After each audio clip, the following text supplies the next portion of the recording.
السلام علیکم عزیز طلباء و طالبات، میں ڈاکٹر شیخ محمد مصطفیٰ عبدالستار، اسسٹنٹ پروفیسر سنجیونی مہاودیالیہ چاپولی، شعبہ اردو شعبے کی جانب سے میں بی اے کی وائی آپشنل پیپر نمبر 10 کے سبھی طلباء و طالبات کا استقبال کرتا ہوں۔ عزیز طلباء و طالبات، آن لائن لیکچرز لینے کا بنیادی مقصد یہی ہے کہ آپ لوگ اپنے گھروں میں محفوظ رہے، کورونا جیسے متعدی مرض، خطرناک مرض سے آپ لوگ محفوظ رہے۔ لہذا میری آپ سبھی کو یہی ہدایت ہے کہ گھروں میں رہیں، آن لائن لیکچر سے استفادہ حاصل کریں، پڑھائی میں دلچسپی لیں۔ عزیز طلباء و طالبات، ہمارا نصاب آپشنل پیپر نمبر 10 تنقید پر مبنی ہے۔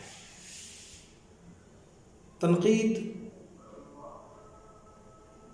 اردو ادب کا ایک بہت ہی اہم حصہ ہے۔ صرف اردو ادب کا ہی حصہ نہیں ہے، بلکہ انسانی زندگی کے ہر تخلیق میں تنقید بنیادی کردار ادا کرتی ہے۔ ہم دیکھتے ہیں کہ جتنے بھی شعبہ جات میں جو بھی تخلیق ہوتی ہے، اس میں تخلیق کار اپنی تخلیق پر یا اپنی تخلیق کا بارہا جائزہ لیتا ہے، اور اس کا جائزہ لینا ہی تنقید کہلاتا ہے، تنقیدانہ بصیرت کہلاتا ہے۔ جیسے ایک سنگ تراش ہوتا ہے، جب کوئی سنگ تراش کسی خوبصورت مورتی کو بناتا ہے تو دوران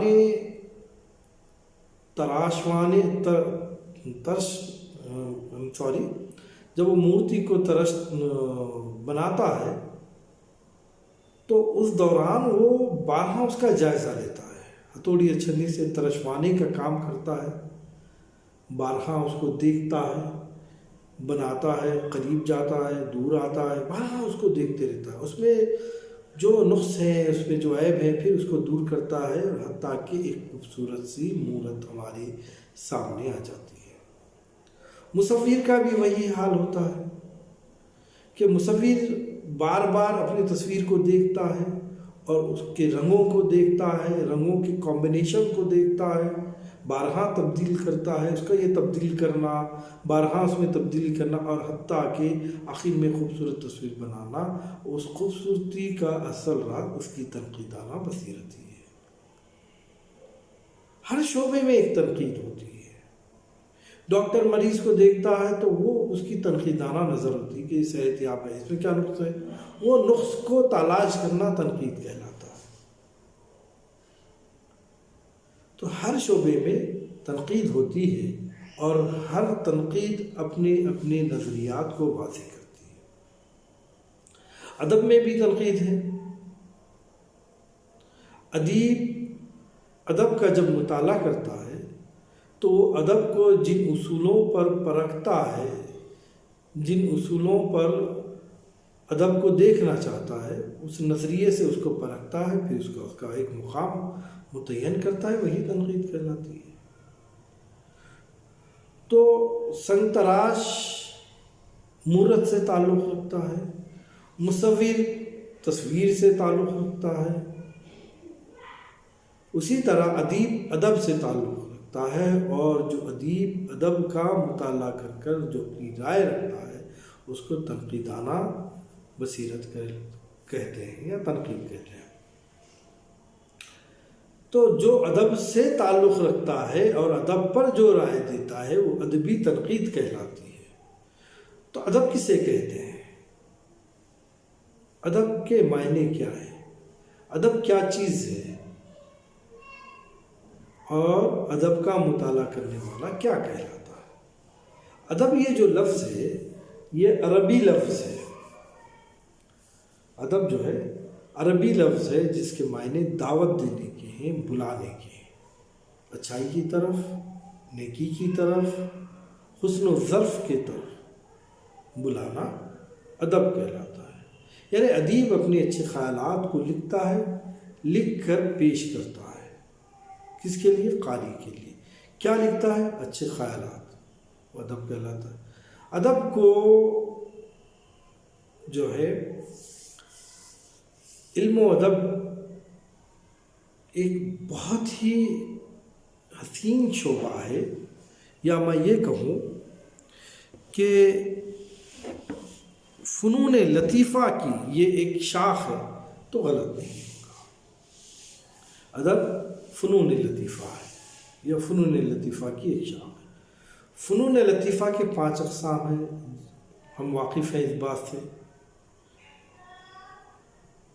فن مصوری فنون لطیفہ میں آتا ہے، فن موسیقی فنون لطیفہ میں آتا ہے، اسی طرح فن سنگ تراشی، علم ادب بھی فنون لطیفہ میں آتا ہے، جس کا خالص مقصد قارئین کو خوشی اور مسرت پہنچانا ہوتا ہے۔ تو ہم ادب کی تعریف اس طرح کر سکتے ہیں کہ ادب یعنی ادیب کے ذریعے سے لکھا ہوا وہ تحریری مواد جس کا بنیادی مقصد قارئین کو مسرت پہنچانا ہوتا ہے، وہ ادب ہوتا ہے۔ اور فنون لطیفہ کی جتنی اقسام ہیں ان تمام اقسام کا بنیادی مقصد بھی یہی ہے کہ طلباء جو اس کے فنون لطیفہ کا بنیادی مقصد بھی یہی ہے کہ لوگوں تک مسرت کو پہنچایا جائے، خوشی کو پہنچایا جائے، ہے نا۔ موسیقی کیوں سنتے ہیں؟ تاکہ خوشی اور مسرت حاصل ہو۔ اچھی عمارتیں دیکھنا ہے تو فن تعمیر بھی فنون لطیفہ میں ہے، تو ہم اس کو دیکھتے ہیں تو اس سے خوشی اور مسرت حاصل ہوتی ہے نا۔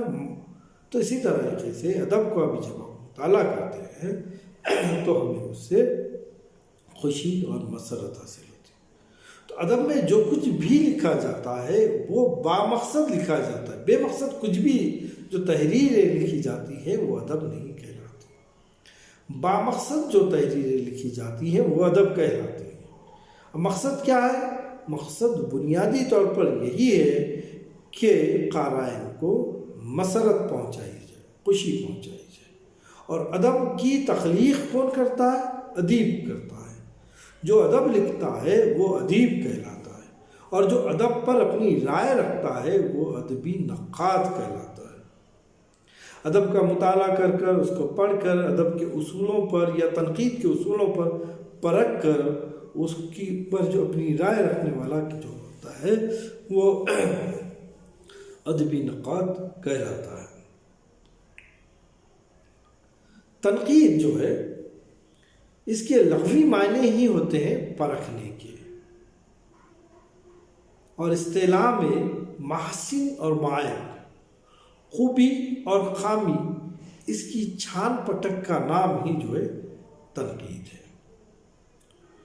کسی فن پارے کی اہمیت و افادیت اور اس کی مضرتوں کی نشاندہی جو ہے تنقید ہی سے کی جاتی ہے کہ بھئی یہ جو ادب لکھا گیا ہے اس کی نوعیت اس طرح ہے، اس کے فائدے اس طرح ہیں، اس کے نقصانات اس طرح ہیں۔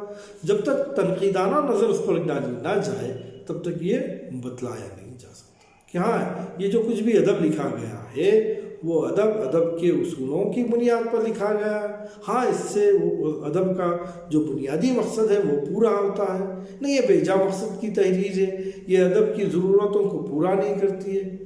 یہ جو جانچنے اور پرکھنے کا مادہ ہے یہی تنقید کہلاتا ہے۔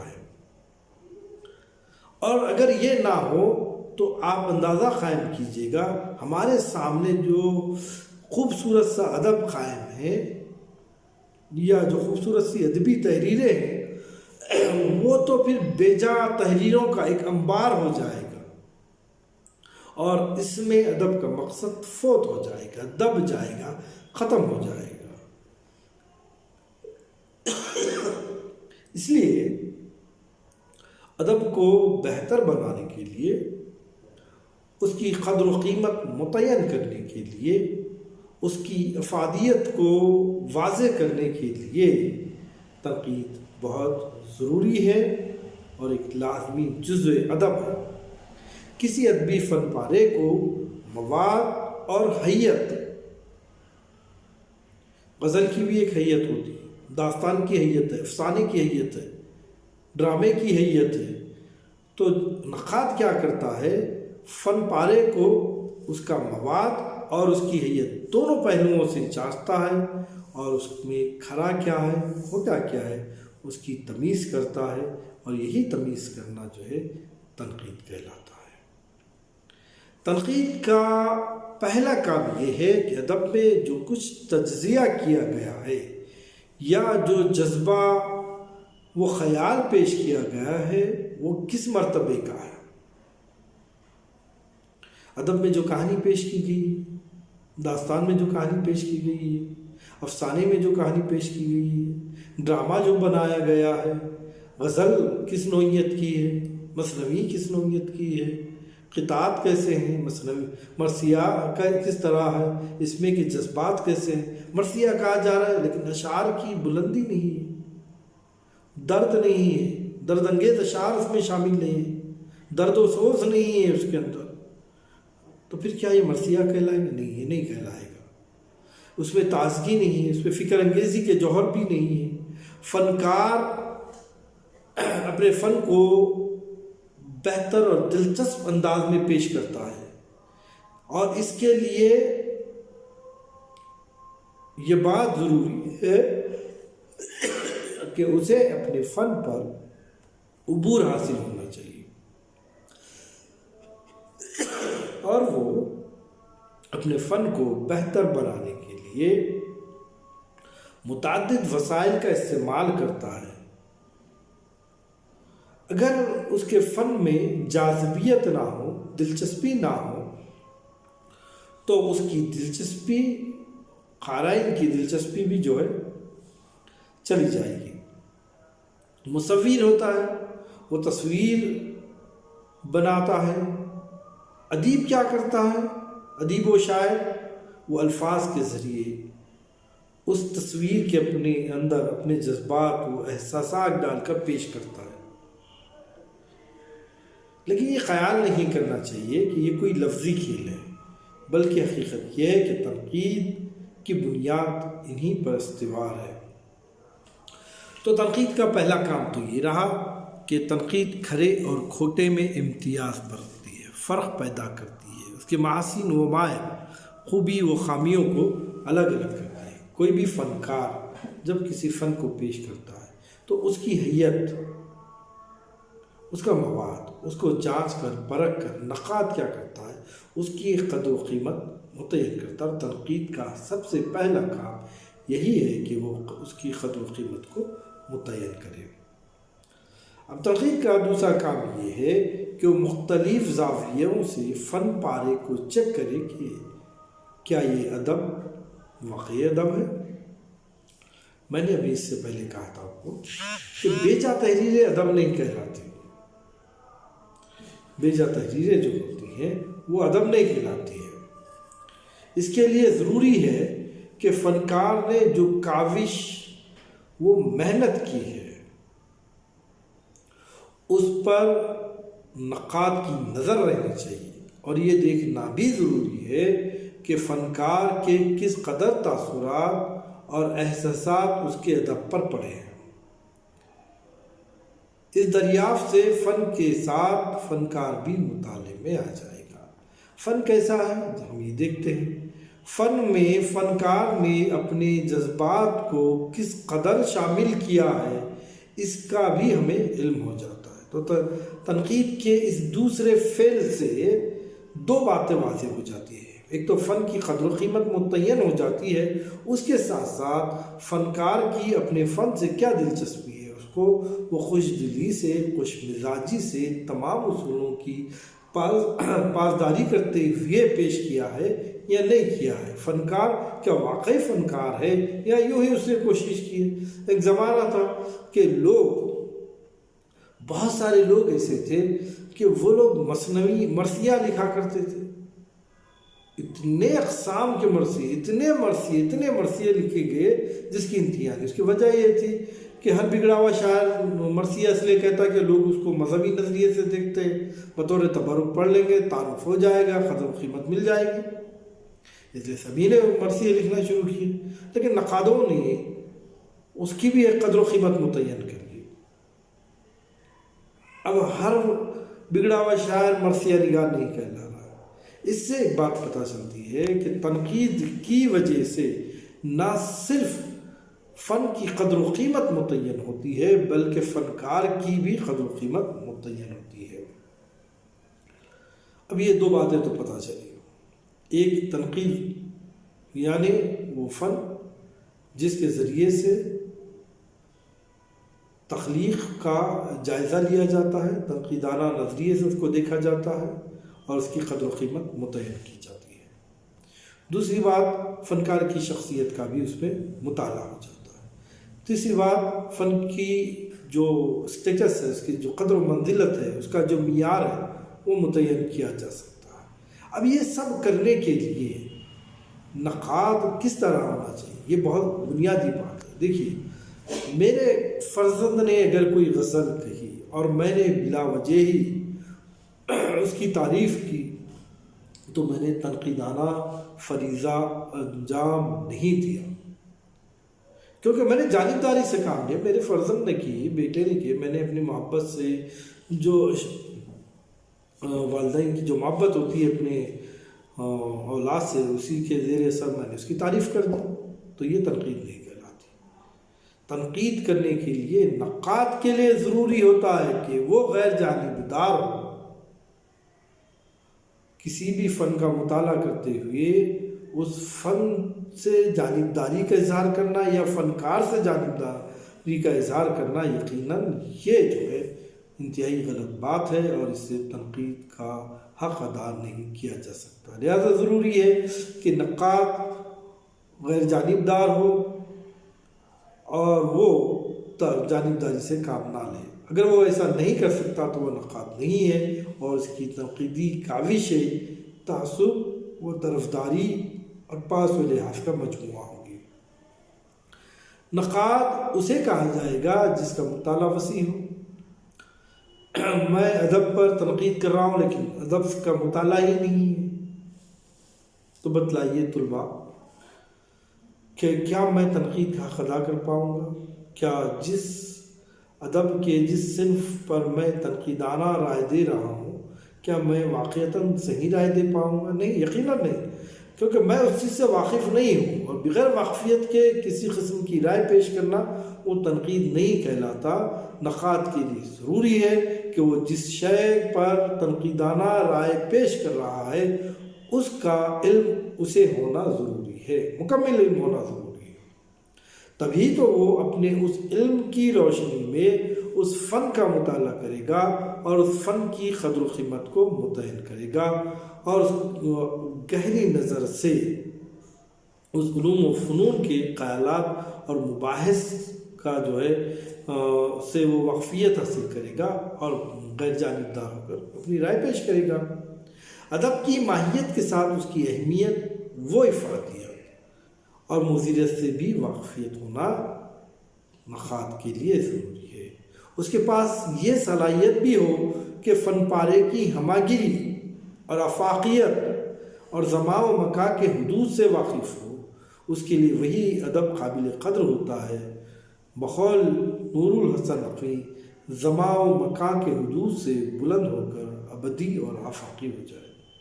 نقاد کے لیے دیکھیے، سیدھے لفظوں میں آپ کو سمجھا دوں، نقاد کے لیے ضروری ہے کہ وہ جس فن پر اپنی رائے پیش کر رہا ہے اس فن پر اس کو مطالعہ ہونا ضروری ہے۔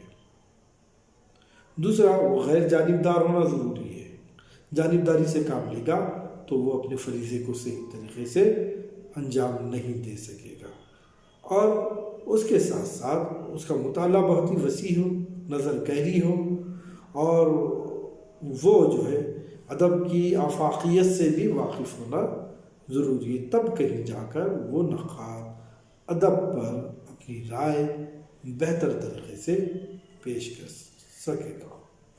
ہم نے دیکھا ادب کسے کہتے ہیں؟ ادب فنون لطیفہ کی ایک صنف ہے جس کا مقصد مسرت پہنچانا ہے۔ اس کے بعد ہم نے تنقید دیکھا، تنقید کے لفظی معنی پرکھنے کے آتے ہیں اور اصطلاح میں محاسن اور مائب کی چھان پکڑ کرنا، الگ الگ کرنا ہے۔